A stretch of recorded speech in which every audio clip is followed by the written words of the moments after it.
Hello and welcome to our podcast today. Today, we will be exploring one of the most intriguing concepts in quantum mechanics, wave-particle duality. This concept suggests that particles can exhibit both wave-like and particle-like behavior, depending on how they are observed and measured. Let's dive into the history, theoretical underpinnings, experimental evidence, and significance of this concept. The concept of wave-particle duality has a long history, dating back to the early days of quantum mechanics. Physicists in the early 20th century observed that particles behaved like waves in some experiments and like particles in others. This led to the idea that particles have both wave-like and particle-like properties. Wave-particle duality is based on the theory of quantum mechanics. According to this theory, particles are described by wave functions, which are mathematical functions that describe the probability of finding a particle in a particular state. These wave functions behave like waves in some situations, such as when they interfere with each other, and like particles in others, such as when they are detected by a particle detector. One of the most famous examples of wave-particle duality is the double-slit experiment. In this experiment, a beam of particles, such as electrons or photons, is passed through a barrier with two narrow slits. On the other side of the barrier, the particles are detected by a screen. If the particles behave like particles, they should form two distinct patterns on the screen corresponding to the two slits.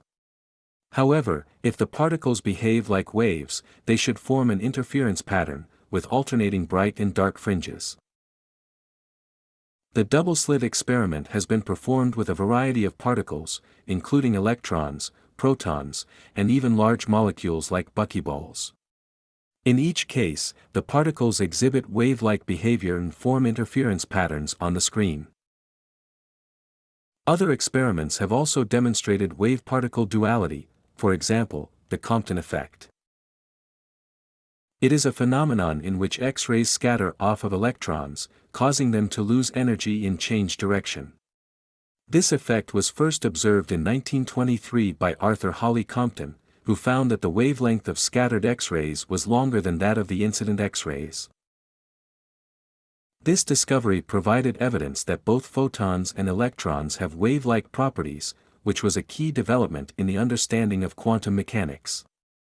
The Compton effect has important applications in fields such as X-ray crystallography, where it is used to determine the atomic structure of materials. It is also used in medical imaging, such as in computed tomography, CT, scans. This effect can be explained by treating both the X-rays and the electrons as particles, but it can also be explained by treating both as waves. Wave-particle duality is significant because it challenges our classical, everyday intuition about the nature of matter and energy. It suggests that particles are not simply tiny, solid objects but rather, they are described by probability functions that have both wave-like and particle-like properties.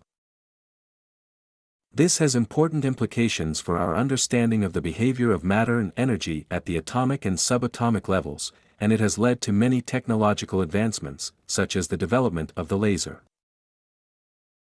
In conclusion, wave-particle duality is a fascinating concept in quantum mechanics. It challenges our classical understanding of the nature of matter and energy, and it has important implications for our understanding of the behavior of particles at the atomic and subatomic levels. While wave-particle duality can be difficult to wrap one's head around, it is a concept that has been supported by numerous experiments and has led to many important discoveries in physics. Thank you for joining us today. We hope you enjoyed learning about wave-particle duality. Stay tuned for more episodes exploring the fascinating world of quantum mechanics. If you have any questions or suggestions for future episodes, please feel free to leave them in the comments or reach out to us on social media.